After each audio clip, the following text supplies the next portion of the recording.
Sekarang tibalah hari raya roti tidak beragi yang disebut Paskah.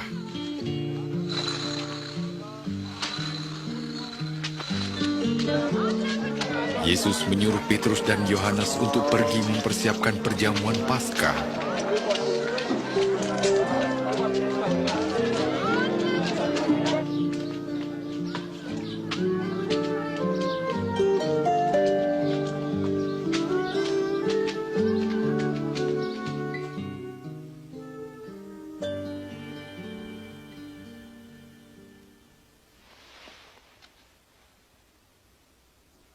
Aku ingin sekali makan makanan Paskah ini bersama kalian sebelum aku menderita. Percayalah, aku tidak akan makan ini lagi sampai arti perjamuan ini digenapi dalam kerajaan Allah.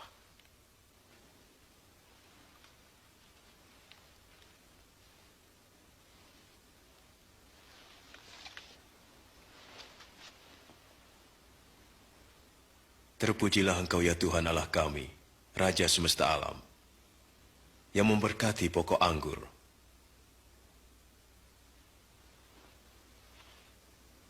Ambillah ini dan bagikan di antara kamu. Aku berkata padamu, aku tak akan minum lagi anggur ini sampai kerajaan Allah datang.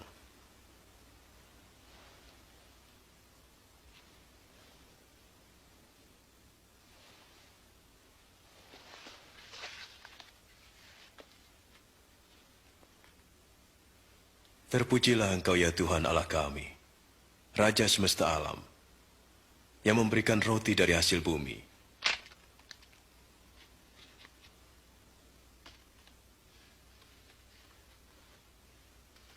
Inilah tubuhku yang diserahkan bagi kamu. Jadikan ini peringatan akan aku.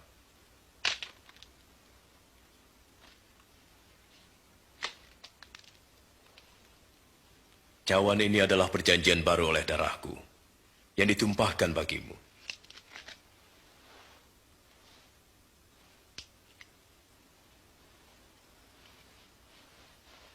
Tapi lihat, tangan orang yang menyerahkan aku ada bersamaku di meja ini.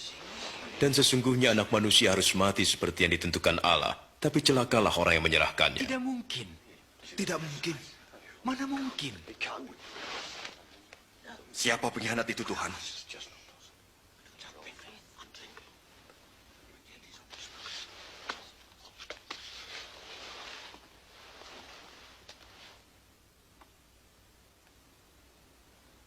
Yang terbesar di antara kamu harus jadi yang terkecil. Dan pemimpin haruslah seperti pelayan.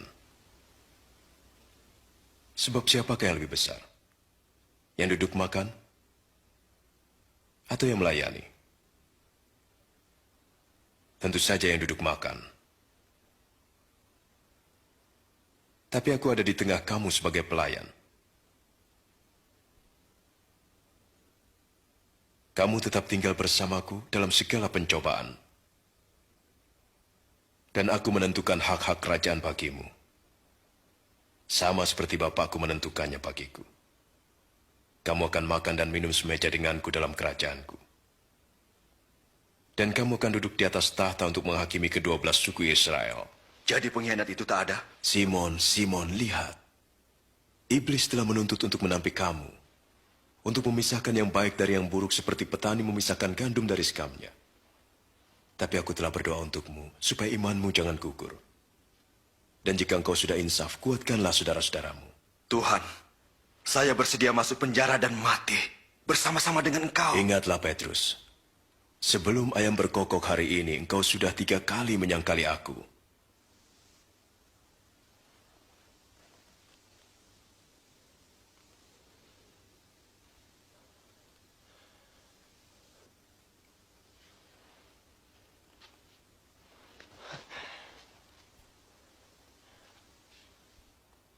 Waktu kamu diutus tanpa membawa apa-apa, apakah kamu kekurangan? Tidak kekurangan apapun. Tapi sekarang siapa yang punya dompet atau kantong harus membawanya. Dan yang tidak punya pedang harus menjual jubahnya dan membelinya. Aku berkata padamu, seperti tertulis ia akan terhitung di antara pemberontak. Dan apa yang tertulis tentang aku sedang digenapi. Lihat, di sini ada 2 pedang, Tuhan.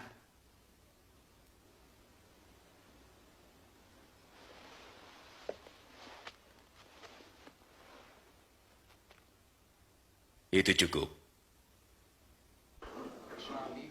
Mahkamah agama bersidang dan mencari upaya menangkap Yesus. Lalu iblis masuk dalam diri Yudas yang disebut Iskariot, seorang dari ke-12 murid Yesus.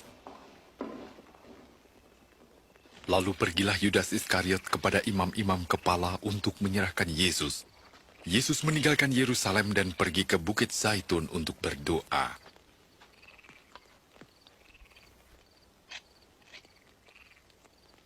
Berdoalah agar kamu jangan jatuh dalam pencobaan.